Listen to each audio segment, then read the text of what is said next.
Hello everyone, welcome to my channel. My name is Yukti and you're watching on Kaizen Wave. In today's video, we are going to talk about what is DOI and why it is important. So let's get started.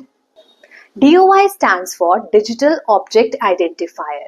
इसका मतलब है कि एक ऐसा identifier है जो आपको digitally एक पर्टिकुलर इंफॉर्मेशन तक पहुंच जाता है।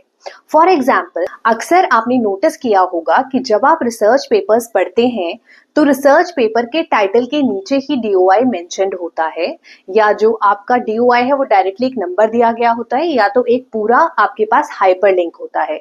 ये पर्टिकुलर DOI जो दिया जाता है ये आपके पर्टिकुलर रिसर्च पेपर को आइडेंटिफाई करने का एक तरीका है। या तो आप समझ सकते हैं कि जब आपके पास DOI आ जाता है उससे आप एक पर्टिकुलर रिसर्च आर्टिकल तक पहुंच सकते हैं।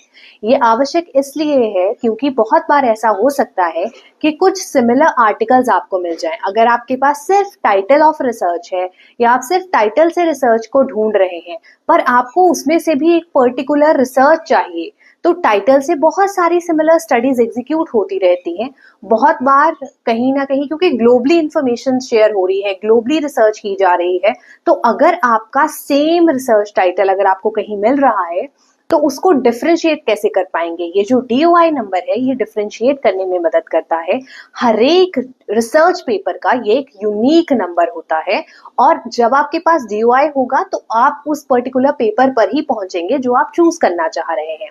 तो अगर सिमिलर पेपर भी हैं तो अगर उनका टाइटल में भी सिमिलैरिटी है, आप कंफ्यूज हो रहे हैं, बट ये जरूर है कि उनका DOI जो है वो डिफरेंट होगा, जो कि एक रिसर्च पेपर को अपनी आइडेंटिफिकेशन दे रहा है, जो कि एक यूनिक आइडेंटिफिकेशन कंसीडर की जाती है।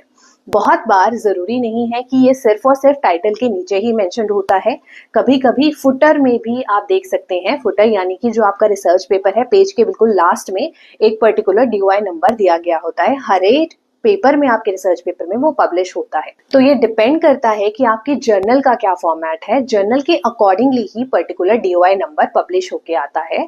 तो इसलिए आपको ये इस तरीके से नहीं हम अज्यूम कर सकते हैं कि DOI हमेशा टॉप पर ही होगा। बहुत बार वो बॉटम पर या आप बोल सकते हैं फुटर पर भी दिया गया होता है। तो आप अगर इसको जान रहे हैं, एक पर्टिकुलर रिसर्च पेपर का आपके पास DOI है, तो आप उस रिसर्च पेपर तक आसानी से पहुंच सकते हैं।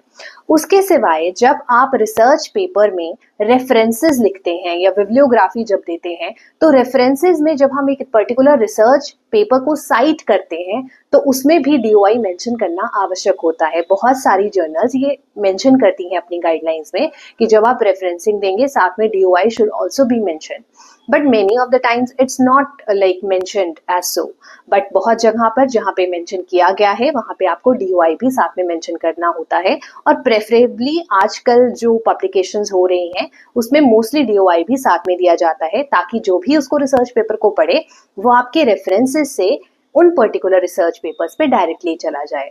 आप ये कोशिश करके देखें और चेक करें कि जब आप DOI पर क्लिक करते हैं आप डायरेक्टली उस रिसर्च पेपर पे चले जाते हैं, यानी कि वो जो DOI की लिंक है जो रेफरेंस में दी गई है वो एज अ हाइपरलिंक एक्ट कर रही है और आप आसानी से उस पर्टिकुलर रेफरेंस पे, रिसर्च पेपर पर उस रेफरेंस के थ्रू पहुंच पा रहे हैं, राइट। तो इसलिए ये जो डिजिटल ऑब्जेक्ट आइडेंटिफायर है ये जरूरी होता है और हमें उसे जरूर मेंशन करना चाहिए जब भी हम रिसर्च पेपर्स लिख रहे हैं या रिसर्च थीसिस पर काम कर रहे हैं या रिसर्च पर काम कर रहे हैं। जहां भी हम क्रेडिट्स दे रहे हैं या रेफरेंसिंग कर रहे हैं वहां हम रेफरेंस के साथ साथ DOI को भी मेंशन करें।